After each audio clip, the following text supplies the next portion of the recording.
afternoon. The Secretary-General will make some remarks, and we'll take a few questions. More than an entire month has passed without a drop of aid into Gaza.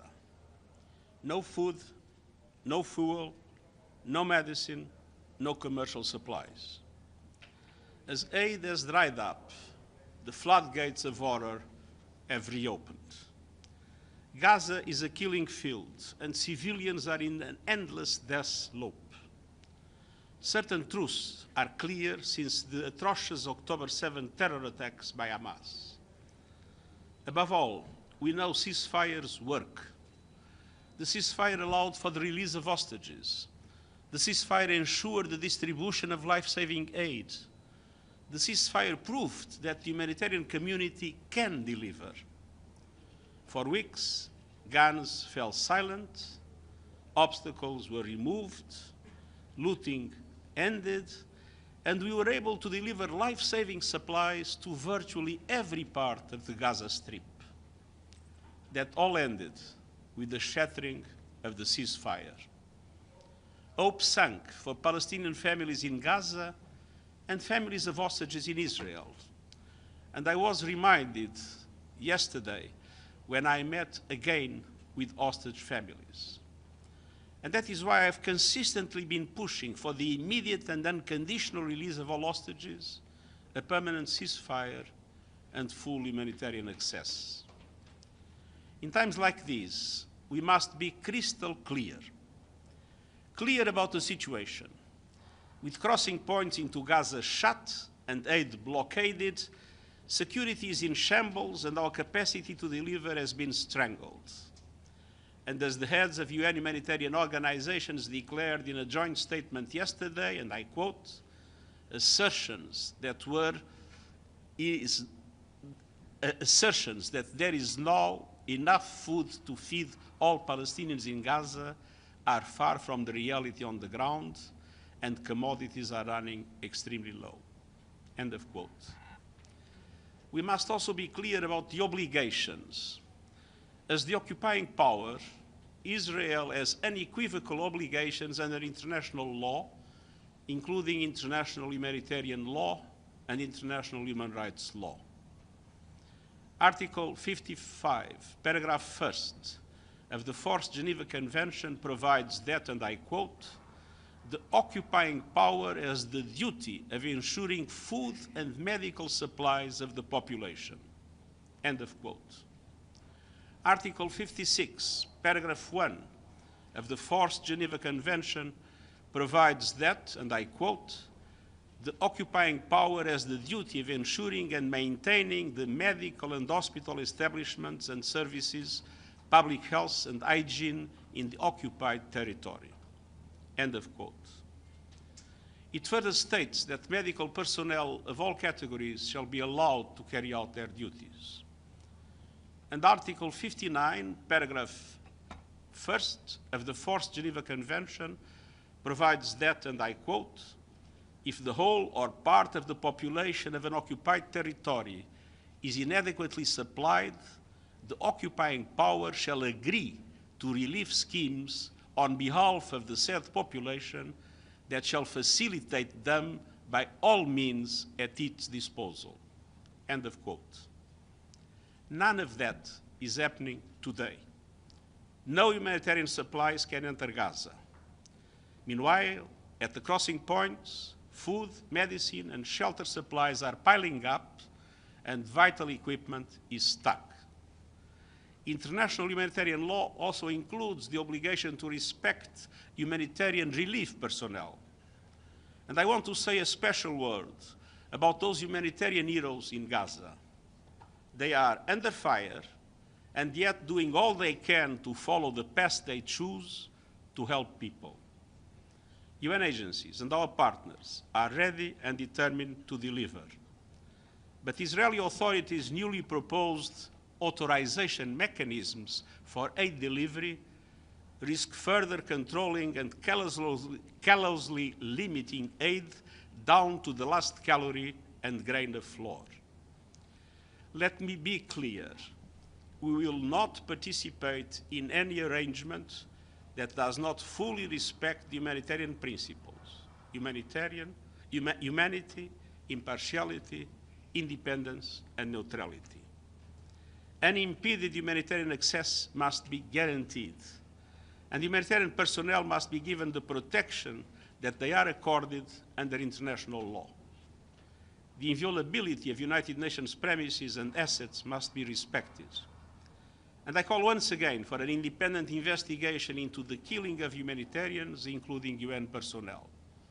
We must stick to our core principles. Member states of the United Nations must adhere to their obligations under international law.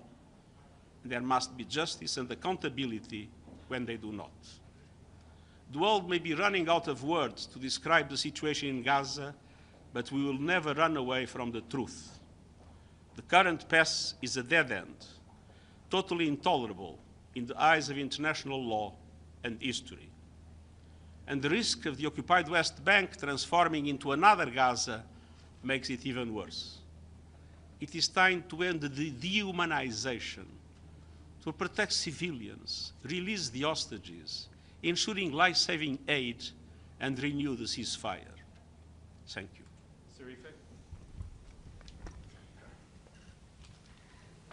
Thank you for the opportunity. Secretary-General, this is Sheriff Hitchinson from another agency. I actually have a question about the press conference between Prime Minister Netanyahu and President Trump yesterday. If you may recall, they once again reiterated President Trump's vision to relocate the Gazans to countries who are willing to take them. So I just want to know if you think this is forced displacement, and isn't that a war crime? And if I may just ask one additional question. Prime Minister Netanyahu, actually in a rather pitiful way, said that the Gazan people are locked in Gaza.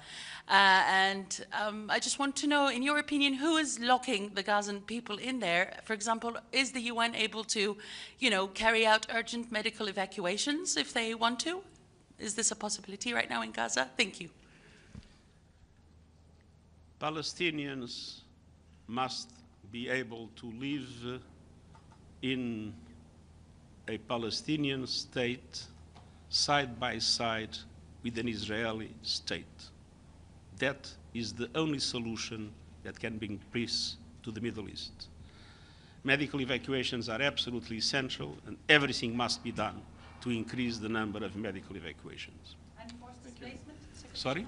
Forced displacement? I mean, sending the Gazan people to other countries? As I said, Palestinians have the right to live in Palestine, in a Palestinian state, side by side with the Israeli state. To be forced to be moved away is something that is against international law. Thank you very much, Mr. Secretary-General. As I'm sure you have been reading, President Trump has imposed widespread tariffs on almost every country in the world.